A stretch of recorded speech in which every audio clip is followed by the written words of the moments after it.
What's good, YouTube? VD21 Gamer here with a Yu-Gi-Oh video on how to construct your deck in Yu-Gi-Oh. Let's get started. So, the norm for most Yu-Gi-Oh players is to have 40 to 45 cards in their deck. Now, the ideal amount is 40 cards. Why, you may ask? Simple. If you have a 40 card deck and opposed to a 45 to 60 card deck, you're able to get the cards you need in the pinch when you really need it the most. You're able to draw that card that you need to get you out of the situation that you're in and make the duel last longer or potentially make you win the duel. Now, in a second, I'm going to be making the deck. We're going to have a nice little set of cards for you, all placed out. And then in the next video, we're going to be using that deck that we make together and, well, show you how effective it is. So, I'm going to cut the video out in a second and just make the deck, come back, and yeah. So, catch you guys in a second. Okay, YouTube, now we're back with our 40 card deck here. And let's explain why some of these cards are in this deck. So, first things first, you'll want to have 20 monsters and 20 spell and trap cards, or at least as close to that number as possible. In this deck here, we have 19 monsters, 21 spells/traps. That's perfectly fine because it's not like we might have a bad draw. We have nothing but spell and traps in our hand. We pretty much always have a monster. Now, allow me to explain some essential cards to every deck that you make. Dark Hole is one of these essential cards. Mystical Space Typhoon, one or two of them. I prefer two personally. Bakeki,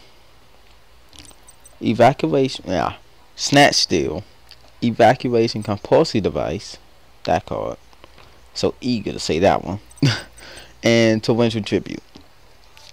So, and also number 101 right here. I'll get into why he's important later. So, Metal Force is also somewhat important. You don't really need this card, but this card is pretty helpful in stopping your opponent's attack, destroying their monsters. Yeah, Dimensional Prison as well. You also want to have two cards that negate spell and trap cards. That's why I got Dark Bright right next to them. But anyway, now let's talk about a series of monsters deck. See, in a monsters deck that has a series of monsters like Elemental Heroes, you don't want to put every single one of those cards in the deck.